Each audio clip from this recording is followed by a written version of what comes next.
Okay, hello and welcome. So, আমালোকৰ আজি এটা নতুন চেপ্টাৰ ষ্টাৰ্ট হ'ব, that is the our animal kingdom. So, what do you mean by the animal kingdom? Animalia তোমালোকে যেটো 5 kingdom classification পাইছা যে Monera, Protista, Fungi, Plantae and finally Animalia. গতিকে এনিমেলছবোৰৰ মেইন কেৰেক্টাৰবোৰ কি আছিলে? দে আৰ হেটাৰট্ৰপিক, ৰাইট? ডেট মিনছ সিহঁতে নিউট্ৰিশ্যনৰ বাবে সদায় বেলেগৰ ওপৰত ডিপেণ্ডেণ্ট আৰু নিজৰ খাদ্য নিজে প্ৰস্তুত কৰিব নোৱাৰে। They have the ability to locomotion, মানে সিহঁতে এটা ঠাইৰ পৰা আন এটা ঠাইলৈ খোজকাঢ়ি যাব পাৰে বা মোশ্যন কৰিব পাৰে, লোক'মোশ্যন, চলন। 3 নম্বৰটো আছিলে যে দে R heterotropic. Obviously they have the ability to locomotion, that is movement, aru most importantly they are all are eukaryotic. Obviously eukaryotic, they have for a sort of tissue to organ level of organization, tissue or organ level of organization. These are the basic characters of the animals.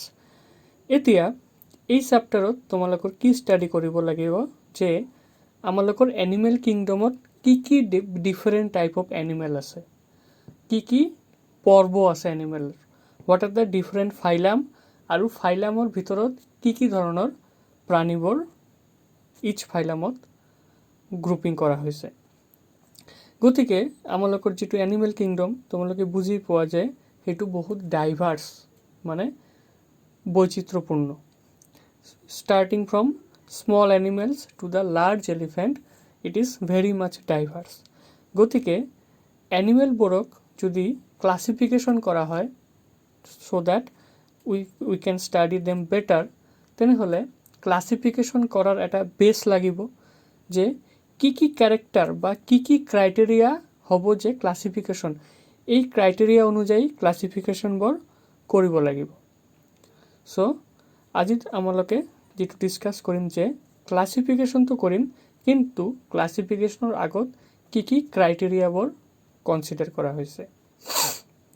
চ' মই এটা এটাকৈ discuss কৰি আছোঁ। The first criteria is the body organisation. Body organisation, যিটো তোমালোকে already বুজি পাইছা যে বডিটো চেলেৰে গঠিত, না টিস্যু, না অৰ্গেন, না অৰ্গেন লেভেল, না organ system. So' most of the animals have some animals have tissue level organization like jellyfish, and the rest of the animals বাকি যিমান আছে সিহঁতৰ কিন্তু তুমি অৰ্গেন লেভেল, তুমি বডি অৰ্গেনাইজেশ্যন তুমি দেখিব পাবা। চ' বডি অৰ্গেনাইজেশ্যন মিনছ মানে টোটাল বডিটো কিহৰে গঠিত। কিছুমান এনিমেল আছে যিহঁতৰ টোটাল বডিটোৱে কিন্তু কিছুমান এনেকুৱা কিছুমান লুজলি এৰেঞ্জড চেলৰ দ্বাৰা গঠিত, কিছুমান আবাৰ পাবা তুমি কিছুমানৰ টিস্যু দ্বাৰা গঠিত, and some have different organs. So' এটা প্ৰথম ক্ৰাইটেৰিয়াটো হ'ল প্ৰাণীটোৰ বডি অৰ্গেনাইজেশ্যন কেনেকুৱা। Next one of the most important characters, that is the symmetry. Symmetry means মানে সিহঁতৰ সমমিতাটো কি। সাপোজ মই এটা যিকোনো এটা প্ৰাণী, সাপোজ হিউমেন বিং, তুমি যদি হিউমেন বিংক এটা হিউমেনক তুমি যদি মাজৰ পৰা যদি তুমি স্লাইচ কৰা বা কাটা, কি হ'ব, দুটা সাইড ইকুৱেল হ'ব। দ্যাট ইজ যদি তুমি এটা যিকোনো বস্তু, সাপোজ এটা এটা এটা ইনচেক্ট, মই এজ এন এক্সাম্পল মই কৈ আছোঁ, এটা ইনচেক্ট সাপোজ সাপোজ এটা পোক তুমি এক্সাম্পল হিসাবে লৈছা, তুমি যদি এই পোকটোক তুমি যদি মাজৰ পৰা যদি কাটি দিয়া তেনেহ'লে এই দুটা সাইড ইকুৱেল হ'বনে নাই? অবভিয়াছলি হ'ব। যিবিলাক অৰ্গানিজমৰ যদি তুমি মাজৰ পৰা এটা প্লেনত তুমি যদি সিহঁতক বাইসেক্ট কৰা, যদি দুটা পাৰ্ট যদি ইকুৱেল হয় তেনেহ'লে তুমি ক'ব পাৰিবা দ্য এনিমেল ইজ সিমেট্ৰিক বা সমমিত অসমীয়াত। যদি এনেকুৱা যদি নহয়, সাপোজ মই স্পঞ্জ, কিছুমান যে প্ৰাণী আছে সমুদ্ৰত পোৱা যায় স্পঞ্জ, সিহঁতৰ বডিৰ কোনো ৰেগুলাৰ কোনো শেপে নাই, গতিকে তুমি যদি মাজৰ পৰা যদি কাটা দুটা পাৰ্ট কিন্তু কেতিয়াও ইকুৱেল নহ'ব। যদি ইকুৱেল নহয় তেনেহ'লে যিবিলাক প্ৰাণীক তুমি ইকুৱেল নাপাবা সিহঁতক এচিমেট্ৰিক বুলি কোৱা হয়। তেনেহ'লে depending upon the symmetry, if symmetry is present we call them symmetric, if symmetry is absent we call them asymmetric. আকৌ সিমেট্ৰি আকৌ দুটা টাইপৰ হ'ব পাৰে, এটাক কোৱা হয় ৰেডিয়েল সিমেট্ৰি আৰু এটাক কয় বাইলেটাৰাল সিমেট্ৰি। ৰেডিয়াল সিমেট্ৰি কি? সাপোজ তোমালোকে যদি একটা জেলিফিশৰ এটা ৰাফ পিকচাৰ এটা তুমি যদি মনত কৰা, এটা জেলিফিশ এনেকুৱা হয় জেনেৰেলি জেলিফিশটো চোৱা, তোমালোকে যদি সেইটোক যিকোনো প্লেনত কটা, এইটো এইটো এইটো এইটো, all the planes will be equal, হয়নে? বা তোমালোকে যদি একটা তৰা মাছ বা স্টাৰ ফিশৰ কথা যদি তোমালোকে ভাবা, তুমি এই প্লেনতো কাটিব পাৰা, সেই প্লেনতো, এই প্লেনতো, এই প্লেনতো, all the sides will be equal in size. যদি এনেকুৱা হয়, if you cut the organism in any plane and all the sections are equal, then we call it as a radial symmetry. কিন্তু সাপোজ এই ইনসেক্টৰ কথাই কৈছোঁ মই, তোমালোকে যদি অনলি এটা নিৰ্দিষ্ট প্লেনত কটা তেনেহ'লে দুটা সাইড ইকুৱেল হ'ব, কিন্তু তুমি যদি এনেকুৱা কটা দুটা সাইড কিন্তু ইকুৱেল নহ'ব। সাপোজ তোমালোকে এটা হিউম্যানৰ কথা ভাবা, এটা মানুহ, সাপোজ এটা মানুহ,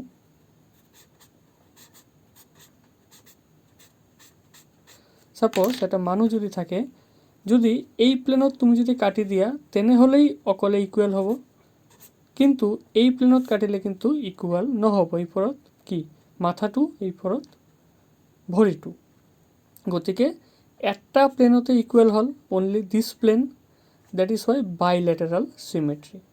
the organisms which can be cut in two equal halves, so they are bilateral, and if any organism can be cut into any half, any প্লেনত কাটিলে গোটেইকেইটা সাইড যদি ইকুৱেল হয় তেনেহ'লে ৰেডিয়াল সিমেট্ৰি হল। 3 নম্বৰ ক্যাৰেক্টাৰটো এইটো কোৱা হয় সিলোম। সিলোমটো কি? তোমালোকে যদি মাংসৰ দোকানত যে পাঠাবোৰ বা ছাগলীবোৰ যে কাটি ঝুলাই ৰাখে নহয়, তোমালোকে যদি অবজাৰ্ভ কৰা সিহঁতৰ ভিতৰত যিবিলাক হাৰ্ট, কিডনি, লিভাৰ, ইণ্টেষ্টাইনবিলাক থাকে সেইবিলাক চাবা যে এটা নিৰ্দিষ্ট এটা গহ্বৰত থাকে। কিন্তু মানে কি থাকে, সাপোজ এইটো বডিটো যদি ওপেন কৰা হয় কাটি দি, এটা গহ্বৰ থাকে, এই গহ্বৰৰ ভিতৰতে কিন্তু হাৰ্ট, কিডনি, লিভাৰ, ইণ্টেষ্টাইনবোৰ এনেকৈ সজ্জিত হৈ থাকে।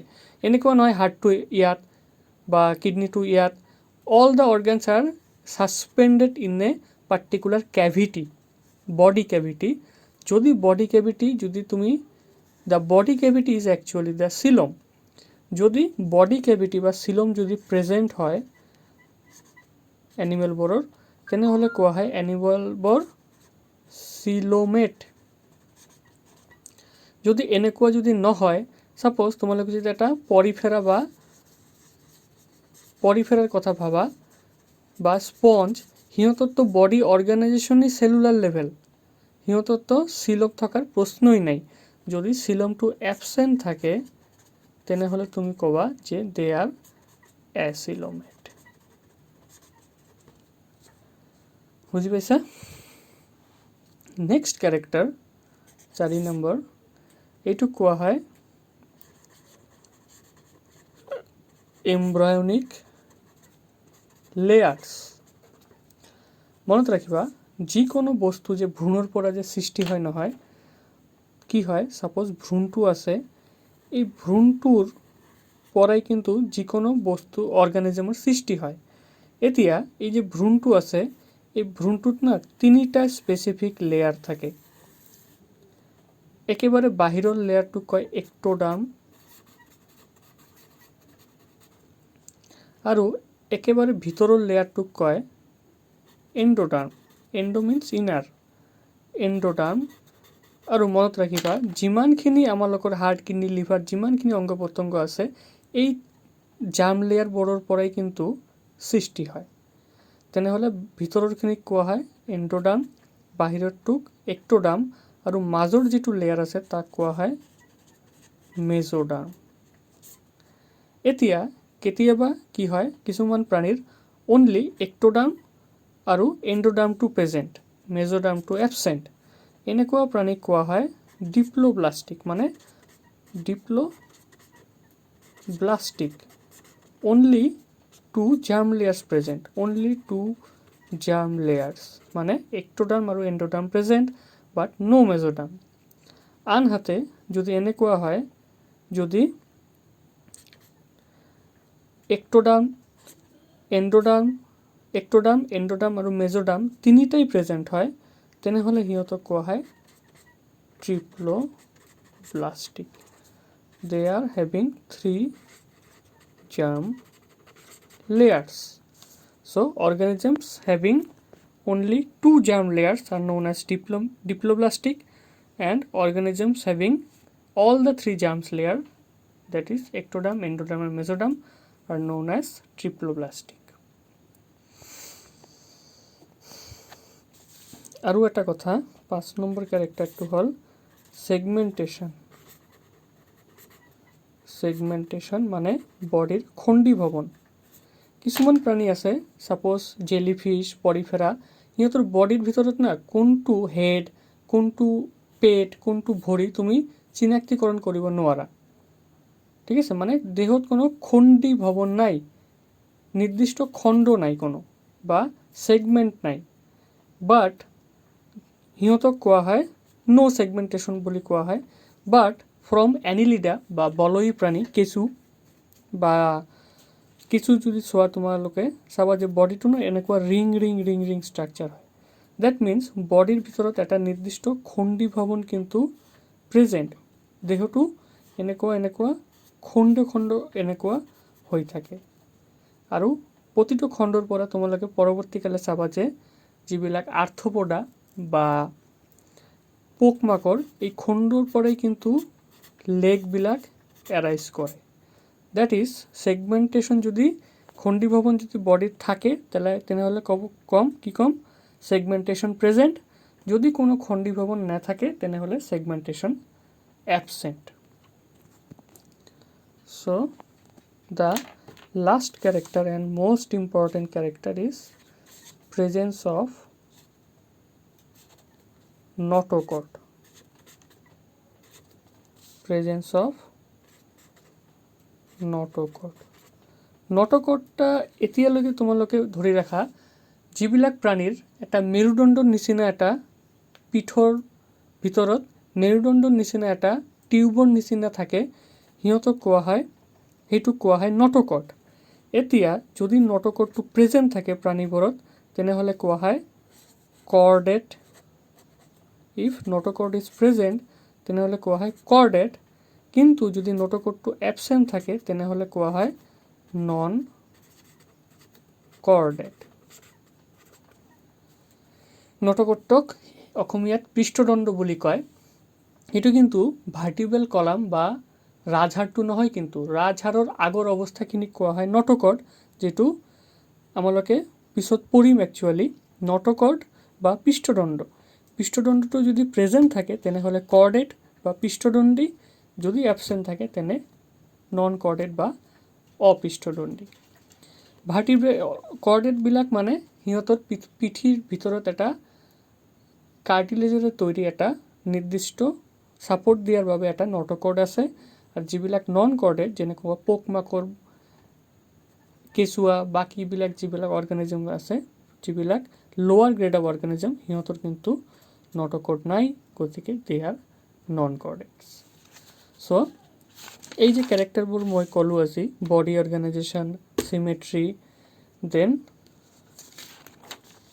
সিয়েলম এমব্ৰানিক লেয়াৰ সেগমেন্টেশন আৰু presence or absence of notochord এইবোৰ কেৰেক্টাৰৰ ওপৰত ডিপেণ্ড কৰি আমালোকে নেক্সটৰ পৰা চাম যে কিমানখিনি আমালোকৰ এনেকুৱা এনিমেল কিংডমত ফাইলামবোৰ আছে মানে এইবোৰ কেৰেক্টাৰে কিন্তু বাৰ বাৰ ৰিপিট হ'ব কেনেকৈ ক্লাসিফাই কৰিম suppose this is a particular organism তাৰ সিমেট্ৰিটি কেনেকুৱা তাৰ সিলম আছে নে নাই তাৰ এমব্ৰাইলিক লেয়াৰ কেইটা তাৰ সেগমেন্টেশন আছে নে নাই তাৰ নটকৰ্ডটো প্ৰেজেন্ট না এবসেন্ট তাৰ বডি অৰ্গানাইজেশ্যনটো কেনেকুৱা এইবোৰ কেৰেক্টাৰবোৰৰ ওপৰত ভিত্তি কৰি এনিমেল কিংডমৰ গোটেইকেইটা অৰ্গানিজমক ক্লাসিফাই কৰা হ'ব so' this are the basis of classification so' I think you have understood it thank U